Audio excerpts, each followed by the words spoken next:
Welcome back to A Fresh Story, the podcast where we have conversations about brave decisions to start over again. I'm Olivia. And I'm Jenny, and we're so glad you're here today, brave one.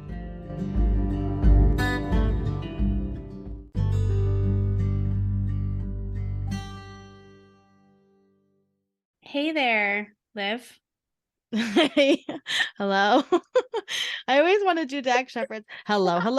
Welcome. I'm realizing through the experience of podcasting with you, I don't call you your name a lot. No, we don't. It feels very uncomfortable to call you by your Olivia. name. Nobody calls me Olivia anymore. I mean, they do, I guess, but. And I used to call you a whole host of nicknames. My mom calls me Livy. So. Yeah. I'm still Livy here. I don't call you Liv. Yeah, I don't really call you anything. Just don't call you late don't for call dinner. me late for supper. Yep. Exactly. So anyway. Oh no. So you're welcome. How are you? You're welcome, audience, for that. I'm good. I have my Pellegrino here. I'm ready. Tomorrow it's almost Thanksgiving. I'm drinking a tea. I think that you couldn't even really call what I have tea. Thomas would say it's oat milk water mixed with a little tea extract. It's disgusting. Very milky. But speaking of tea, you know, spill the tea on today's episode. Oh, you're really good at segues. Bad jokes all around. So we had such a beautiful, wonderful, exciting, lightning, bold sort of conversation, inspiring conversation with Magalie René. She came to us through the channel of basically we put out the call and we got to meet this beautiful soul that Olivia and I were clear with her that we were not letting go of that relationship. No, we were blown away by her we just story. Felt blown away by her story, by her presence, by her everything. Honestly, she's magical. And again, Olivia has mentioned this before. When people come to us, we let them know what the prompt is, and then we try not to do too much research for the very reason that we want to have an honest and true conversation and be finding out and becoming aware in those moments. So we just got to have sort of the most enlightening, beautiful conversation with Magalie René, and we hope you enjoy it. We can't wait to hear what you think about it. Let us know if you have any questions, comments, guest requests. You know where to find us.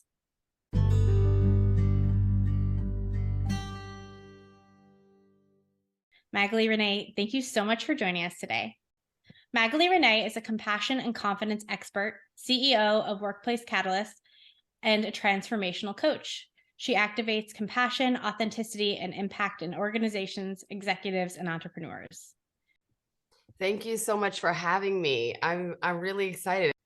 Why don't you take us back to the start of your Fresh Starts journey? You know, I'm sure a lot of listeners feel the same, that there are different points in your life when you look back, right? In hindsight, there are these different moments in your life where you can just see the road sort of split and you had a decision to make. And that kind of keeps happening along the way. I'm sure it's not done, the journey isn't done with me yet. But I'd say there were a couple of different points. And so I'll take you through like the top three, and then I think it'll bring the story together. So like the first was, my parents are Haitian immigrants. So they came to America from Haiti and, created these amazing lives for my sister and I, and I'm a first generation Haitian American, right? A first generation American, and I identify as a Haitian American, blah, blah, blah. All that to say, my parents were very, very committed to us living very premeditated lives, not in any negative way, but they really saw us as like, you're going to be a lawyer, you're going to be a doctor. My dad really wanted me to be a lawyer or a doctor. Lawyer was a hard maybe. The doctor was a full on no. But at some point, I remember when I was choosing colleges, and I knew I didn't want to be a lawyer. I didn't want to be a doctor. I wasn't going to be a nurse in these acceptable roles, right? So I had to figure out a way, and I was a really great writer. That was my thing. And I had to figure out a way how, I'm like stumbling over my words. I had to figure out a way to combine my interests and find something that was suitable or acceptable for my parents. Right. So, right. Taking you back to snapshot 1 is me deciding I'm looking through this book. This is going to date me, but this is like before. Yeah. I'm pretty sure. Yeah. I'm looking through these like huge manuals in my mom's job of like all the jobs you could have in the world were in these like tomes. So I look through and I find public relations and I read it and it's like, you get to write, you get to talk on the phone and pitch people. Right. But I could pitch it to my parents as right. I'm gonna have these clients and I'm going to speak in front of people and all this sort of thing. So I convinced them to let me go to college for communications and for public relations. But the truth of the matter was that was just like, it was a settling on my part because what I really wanted to do was be a writer, was be creative, like a fully creative person. Now, did you know that was even like a possibility, like to be a writer as like a full-time job? Like, I mean, yeah, I'm a big reader, so I know people made a living being writers, but it just didn't feel like something that would be approved of. It seemed high in the sky, for my parents and for the way that I saw the world at the time. And so that's snapshot 1. So I make that decision and I move forward. Fast forward years and years and years. Now more than a decade goes by. I'm in this field. I don't hate it, but I don't love it either. Yep. I'm actually pretty good at it. I've worked with some amazing clients, celebrities included, all the things. New York Fashion Week. I mean, financial, public, like all the things. Right. And I just realized, so my marriage was falling apart at the time. And I realized, like, what am I doing? So that was the catalyst. I got divorced. And the moment that I got divorced, the first time, different podcast, different. You can come back and talk about those if you want. We're happy to have those. I love it. But so the second I got divorced, I realized, sometimes it takes one thing. So this is snapshot 2, is the one thing in your life, the one area where you finally say no more. And you finally stand for yourself and your truth and what your heart desires and what you're worth. And it could be the smallest or biggest thing, but the one thing is like a domino that falls. Yes. And then everywhere else in your life, which is what happened to me, I just started to look around and see, it was like a spotlight was shining down on all the areas of my life where I was settling. Yeah. So, yeah. Totally. Because once you start to choose yourself, and I found I'm divorced, right? And so when I did the same thing, right? When I went through my divorce and chose myself, it was like, oh, wait, I'm not choosing myself in all these other areas. I'm settling in all these other areas of my life. So it's totally a domino effect to start saying no to things and start really like, wait, this is not the life I actually envisioned myself having. So also the idea that like, once the light is, sorry. No, I was going to say, once you kind of, for a better term, but like blow up your world, right? And you're like, well, now everything's gone haywire. So let's just change everything, right? Like, let's just change it all. What were you going to say, Jenny? Yeah. So I was going to say, so once the light starts shining in and you can see all of the places you've settled, what happens? Then you have a choice to make. And I think listeners, if you're in this situation or have been, or if you ever find yourself in this situation, you will know that it's a fork in the road moment in your life where you decide, because the way I love to say, the way you do one thing is the way you do everything. Oftentimes, if it's showing up in one place, it's showing up in other places in these really subtle ways because it's your ego, right? Protecting you from something. Yeah. And so the opportunity for me, scary as it may have been, was to just, do I keep going down this road of blowing it all up? I love that. Like, blow it up, And I did. I like quit a job where I had a very toxic boss at the time. I never quit a job and walked off a job ever in my life. I literally got up from the desk and walked. I said, I'm going to go for a walk and I'm never coming back. I did that once in my life.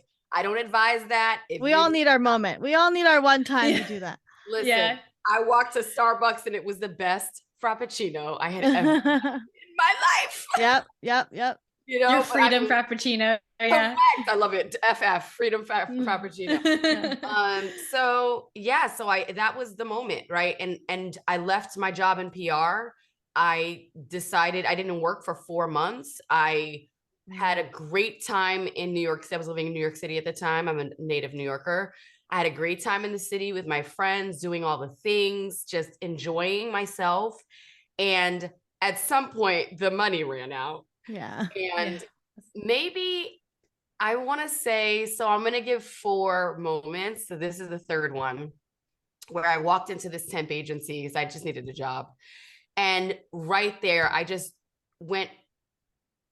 got real. And I said, listen, just get me a job doing anything that does good for someone. Yep. So somehow intuitively, I really knew I wanted to do something that was meaningful. I had no idea where this was going to take me, but I just walked in there and I said, it has to be a company doing something good, something to impact other people. Yeah. I got a position. So that was a third point. I got a position at the Ford Foundation, which was the most incredible job that I've ever had. I worked with, thinkers, thought leaders, policymakers from around the world who were literally, they have funded everything outside of the medical field and science. They funded anything you can think of that is like philanthropic or nonprofit, from Sesame Street to God knows. They've done it all, right? And I worked with them for 5 years. And this is the fourth and final point. So the third one, to be clear, was get clear on what you need and who you are and what's at the core of your value system, and find a way to connect that to whatever you're going to do. That's like so key, because you just never know, but you will be headed in the right direction if you do that. And that's following your intuition, right? That's following the whispers. I mean, you clearly walked into the temp agency and were like, I know what I need to do. Right. And owning that feeling, and then something fell right into your lap because you followed your intuition. Yeah. You just got to follow your heart and your gut. And that sometimes we can get really clouded with all of the 3-dimensional in this real world needs. Like, my bills need to be paid. This needs to happen. Yeah. But there's always a way to connect that to your core and your value system. And that will take you the furthest. So that was point 3. And the final one, which is really what catapulted all of this. And then I just kept repeating this. This is number 4. And I've repeated this over and over and over and over. So this is like the final one that I can think of to really highlight that like fresh starts journey is I said yes to something that I said yes to something I was completely unprepared for. When I say completely, I mean I was unprepared. I had a very big interest in interior design. I had been doing personal interior design and decorative jobs for myself, my sisters, my friends, my family, just because it was not something I did for money. I knew the 5 years, I'd given myself 5 years to be at the Ford Foundation because it wasn't a job that I wanted to do for the rest of my life. It was like an administrative position. It wasn't really my thing, although I loved it there. And the 5 years was coming up and I got crystal clear. It was kind of like a come to Jesus moment. I was like crying and I was like, oh my God. It's very dramatic, y'all. I'm a Leo. I'm into astrology. Me too. Me too. Yeah.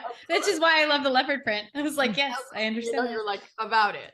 Yeah. Thank you. So yeah, the Leos out there know it was a dramatic moment, but I decided at that point, okay, I think I'm going to try something new. I probably will go back to school for this, or maybe I'll figure it out, but I want to do this somehow, some way for a living. The same week I made this decision.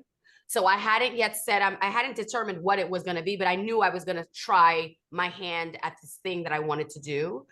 And the minute I decided that I would actually pursue it and start from scratch, which was the big fear. Oh my God, I've had decades doing this one thing. And now I'm going to start from nothing. That's crazy. But I said, I'm going to do that. I don't know how it's going to play out. That same week that I made that decision, I got a call from my sister and she goes, so my school is looking for someone to redesign the school.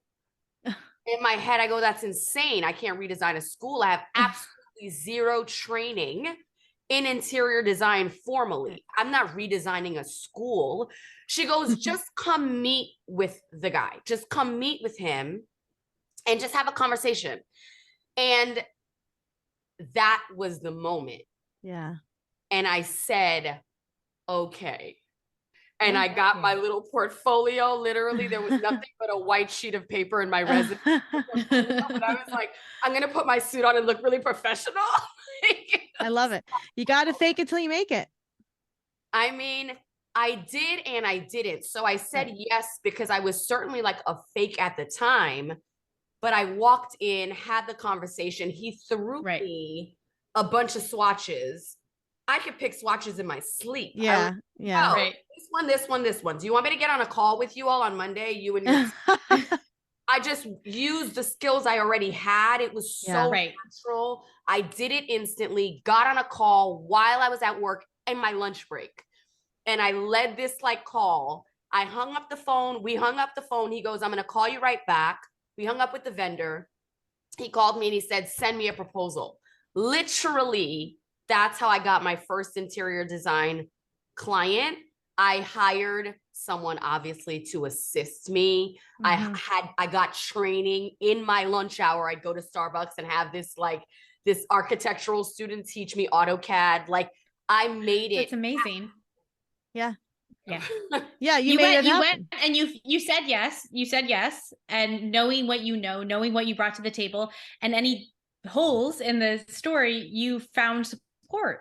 Right. I mean, that's what we have to do. That's such a great lesson. Cause I think a lot of people get very overwhelmed with, I don't know how to do that. How could I learn to do that?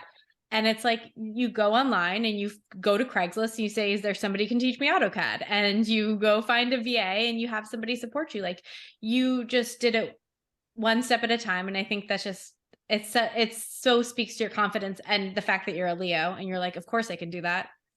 I'll find a way. I will find a way. And the universe supported you, right? You said it, you got, like you said, you got crystal clear and the universe was like, well, this is what she wants. We're going to give it to her. And you said yes, right? You could have said no, but you said yes. Yeah. So interesting. Like, everything in us. So there's like a joke. I always botch this quote. One day I will get it 100% right, but not today. But Joseph Campbell has a quote. It's like the cave you fear to enter is where your treasure lies. Yep. So we're supposed to be irrationally afraid. It's like so funny. I was just gonna say I'm a classical studies person, and so Joseph Campbell is like my jam.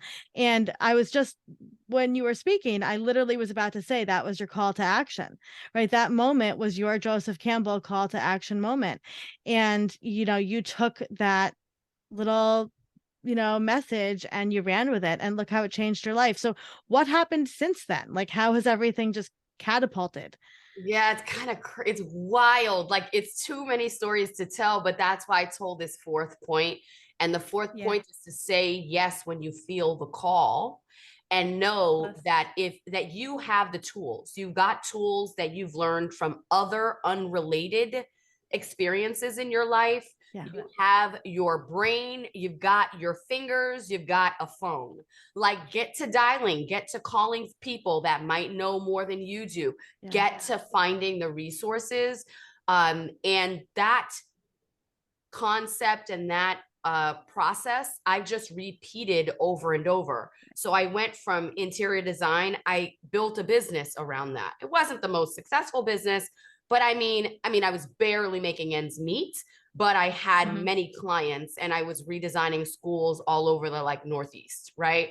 And I did that. I left my position eventually and I did that. And then I moved to LA and I went to school at UCLA for interior architecture. And I was making that happen. And then here was another breadcrumb. I love that you said that earlier.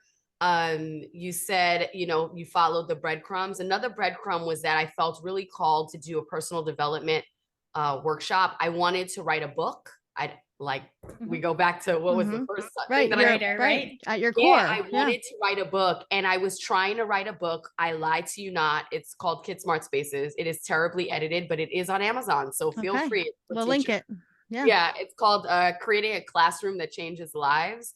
And I wanted That's awesome. Yeah, I wanted to write a book to help teachers who couldn't afford my services to be able to adjust their classrooms in ways that really supported their students academically, emotionally, all the things.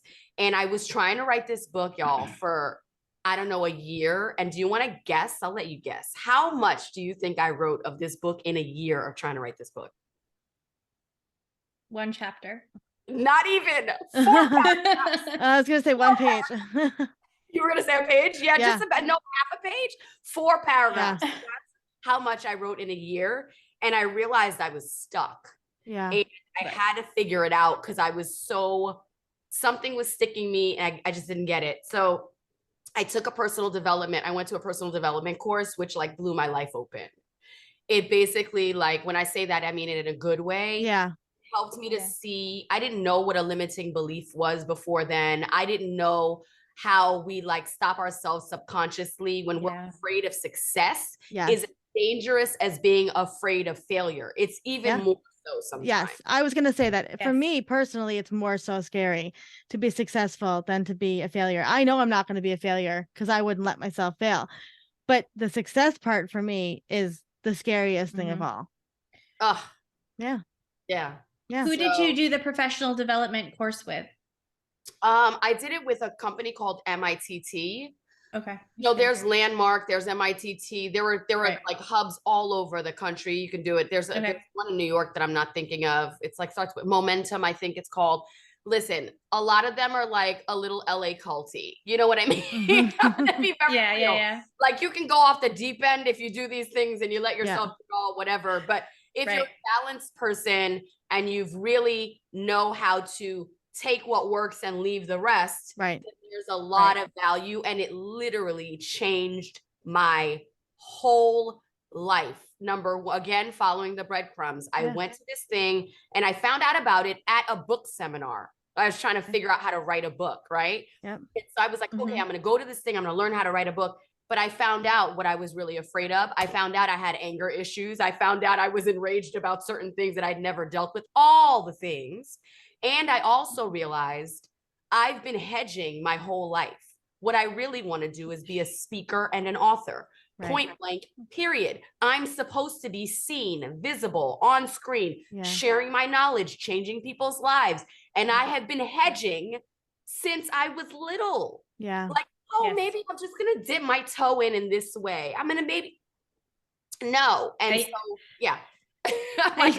feel like it resonates so much. I think that this actually, I think it resonates with both Olivia and I, but it feels closer to Olivia's story. Like this idea that because Olivia's a writer too. And this idea that like, you don't really know where that's supposed to go as a kid. And so then you're like, well, what do I do with it? And you're trying to figure it out. And, you know, we see you and we get you. We very much understand you as people. You're like-minded people for sure.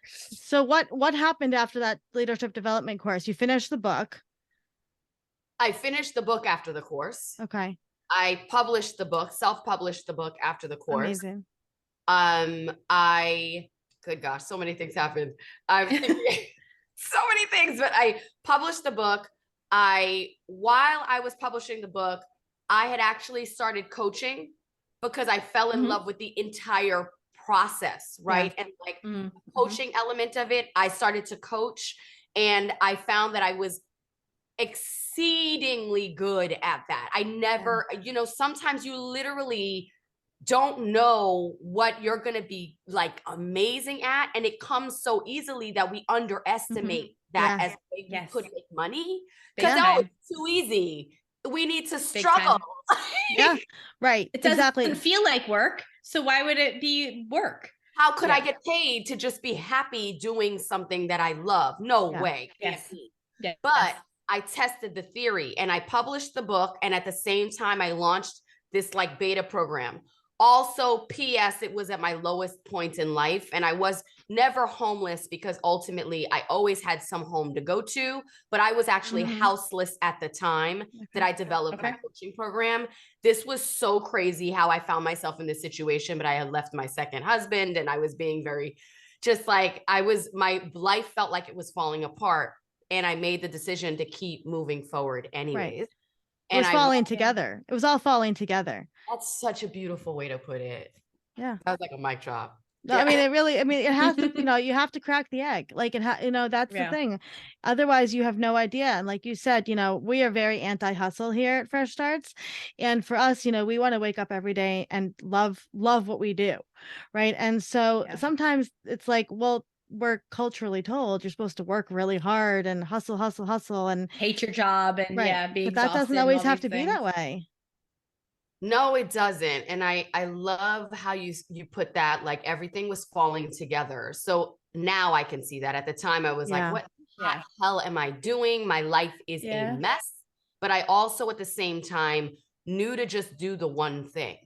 I had an inspiration and all my stuff was in my car and the other half of my stuff was in my girlfriend's garage and my dog was with me. And I went into the Starbucks and wrote a 14-page program. Like my first program is called Career View Mirror, and it was a coaching program that took people through 9 weeks of transition.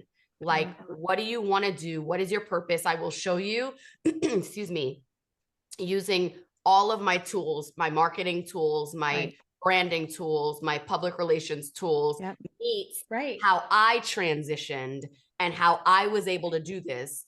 Not once, but several times. I put it into a program and I launched a beta program.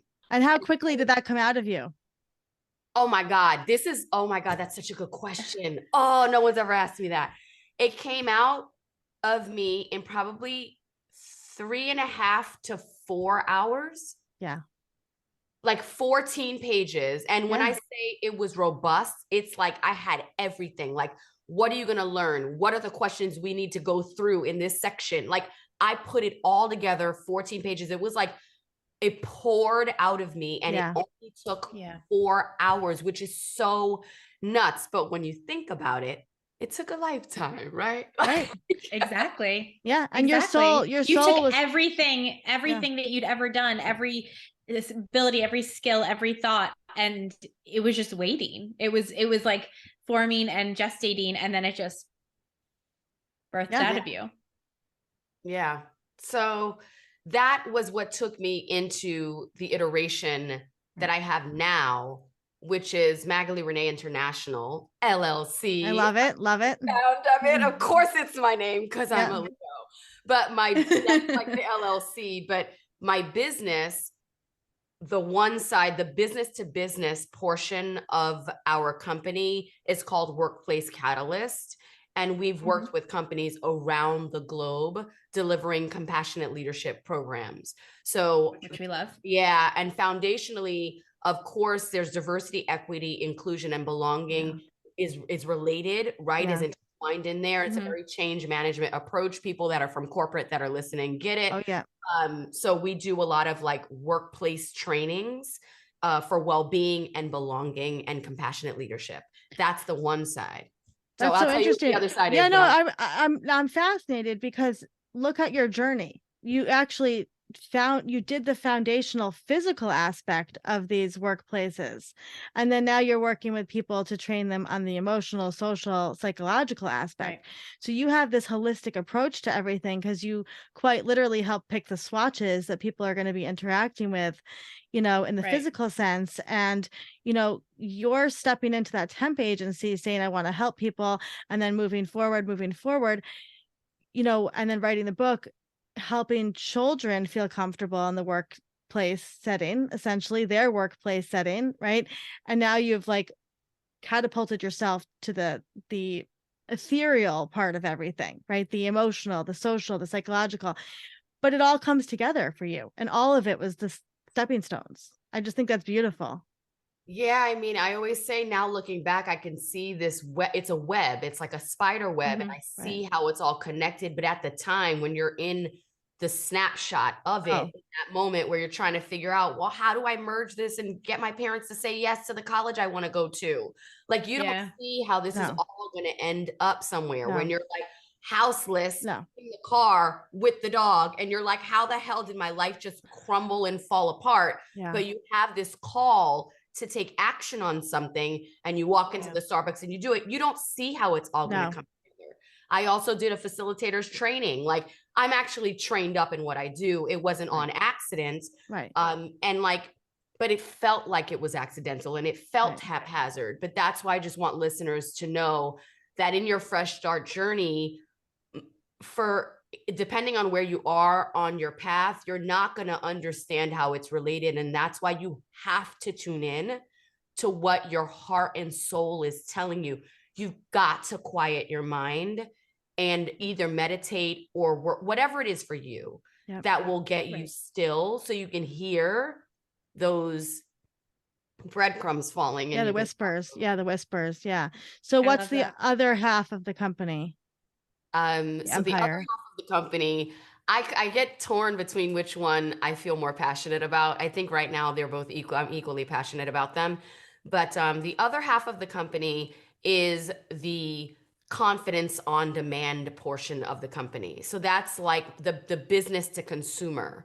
So that's where we have the Career View Mirror program that's launching soon. I'm actually taking that entire program. We've had 36 people come through it.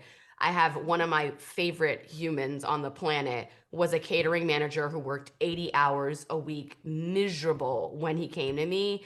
And literally he is planning programs for the likes of Bezos, and he's doing like the most amazing producing. He's an event producer now. He's producing events and programs around the world, like stunning things, like Aston Martin races down Scotland, like, whoa. And so people have come through this program and done some amazing things.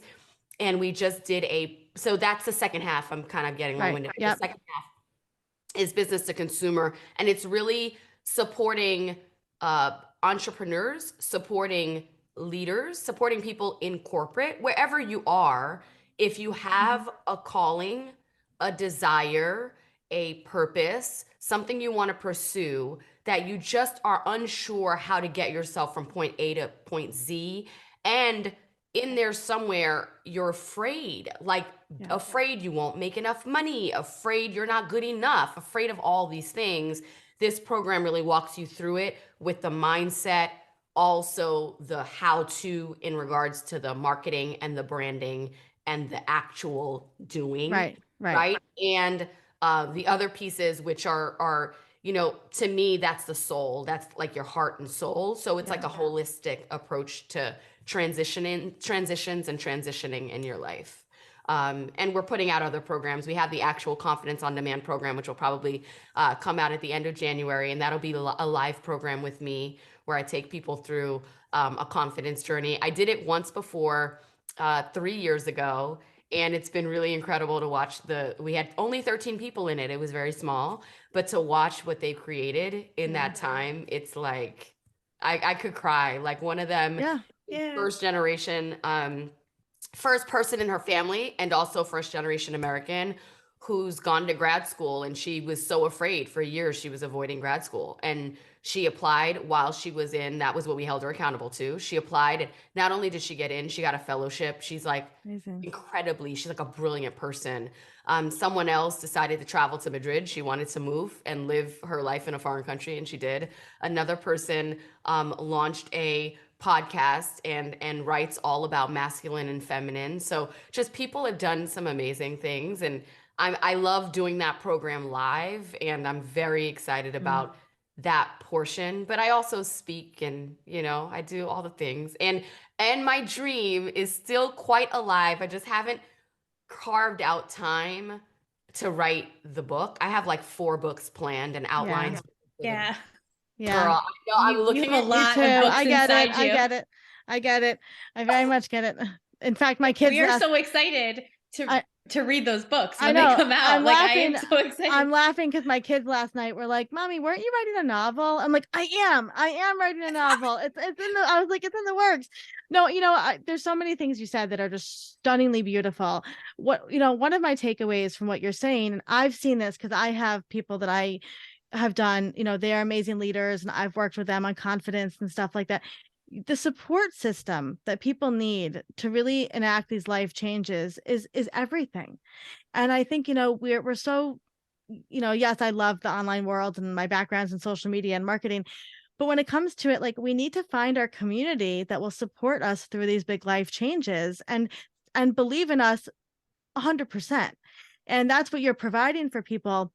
And I've seen magic happen, and I'm sure that you would say the same thing when you're like, no, you go for it. Like, we have you, we got your back. And I love that you're doing that with this confidence and all of these empowering things, because sometimes people just need that support system to like get to the next level.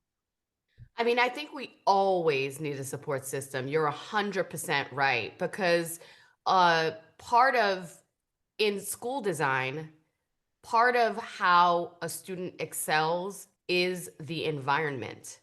Yeah. When you look at these gorgeously well-funded schools, they look beautiful. Mm-hmm. They feel good to walk into. The environment envelops a person and actually creates a feeling and creates a way of being, right? It's a characteristic almost. So if you look around at your environment and you find that you're attached or tethered to people who don't support you, who speak into the fears you already have in your own mind, who deplete you, who tell you that's crazy, who do you think you are, and all these kinds of things. I'm not going to say listen, I'm an advocate. Cut people out of your life if you need to. Yeah.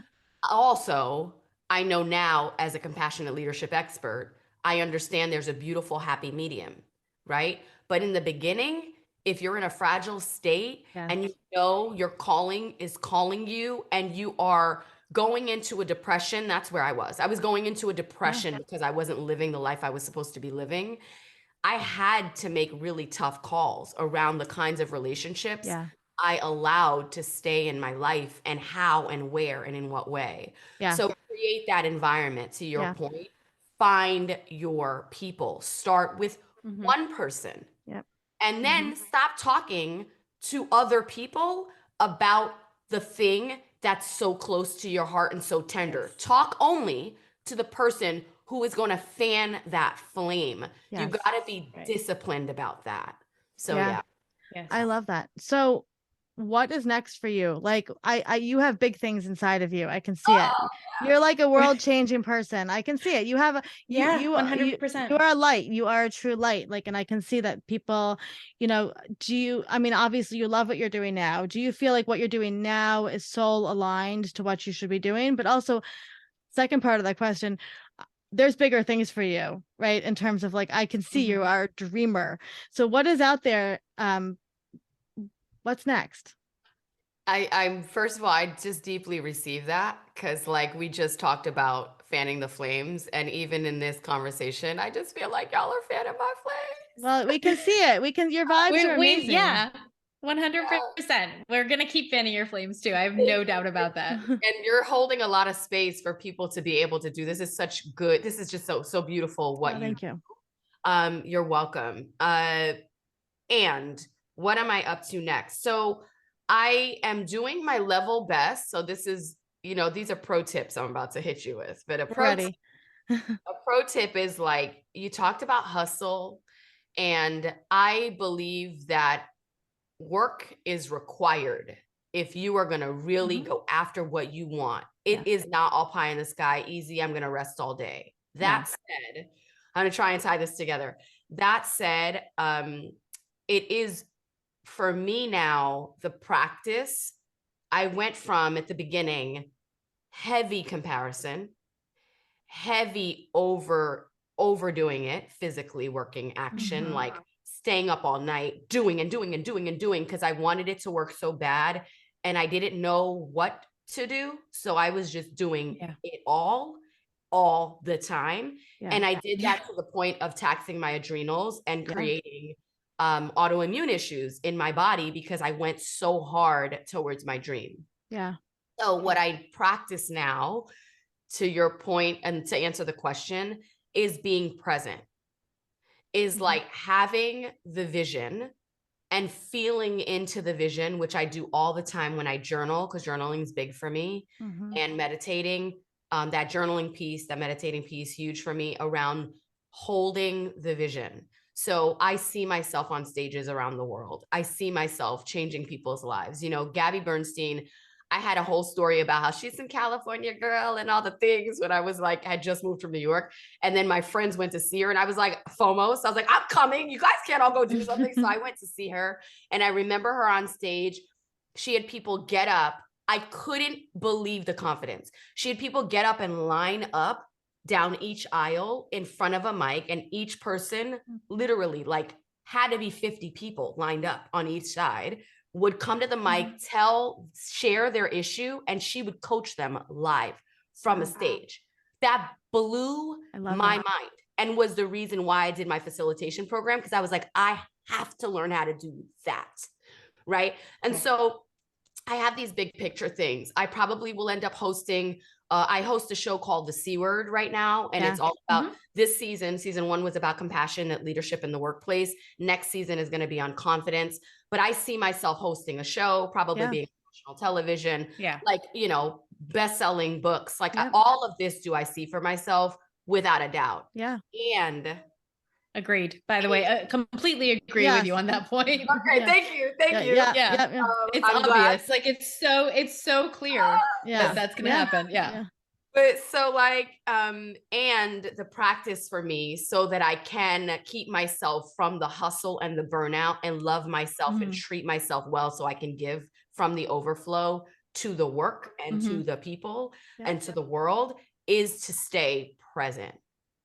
So right now, I'm where I am. I want to do that well. I want to do it sustainably. I want to enjoy it.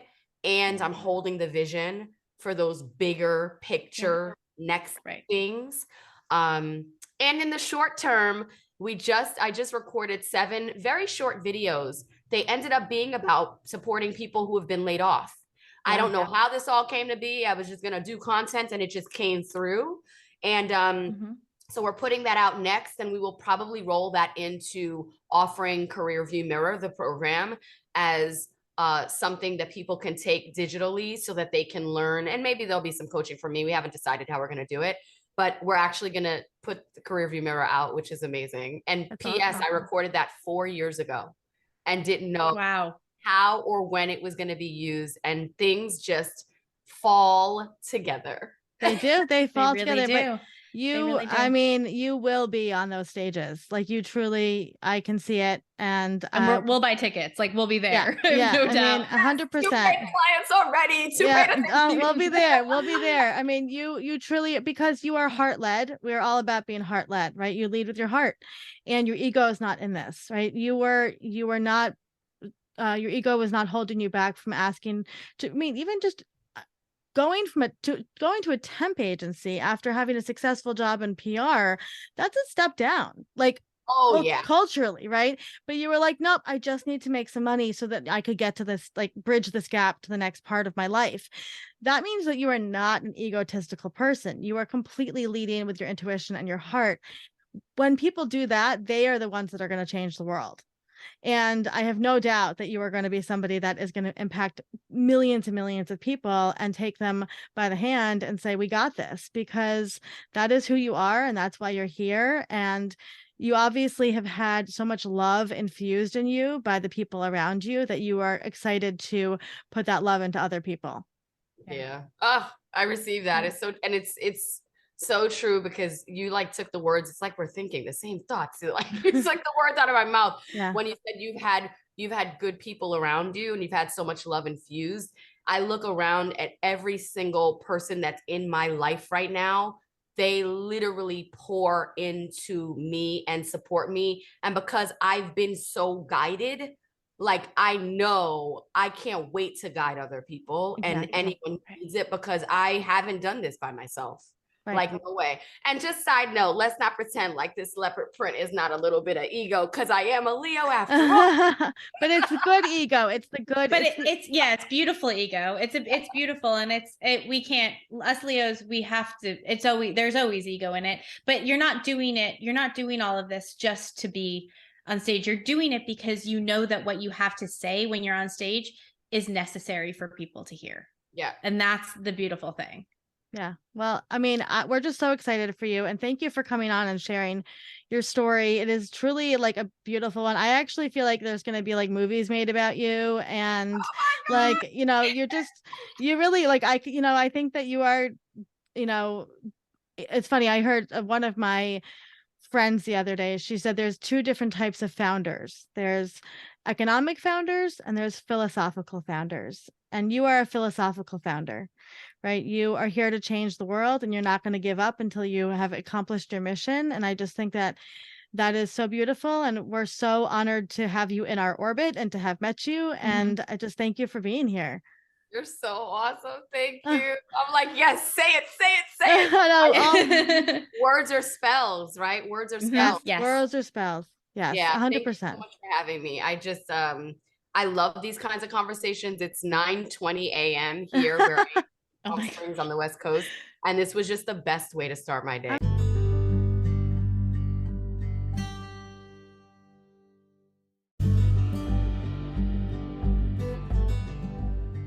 Thank you for listening to today's story. We're always here and we're proud of you.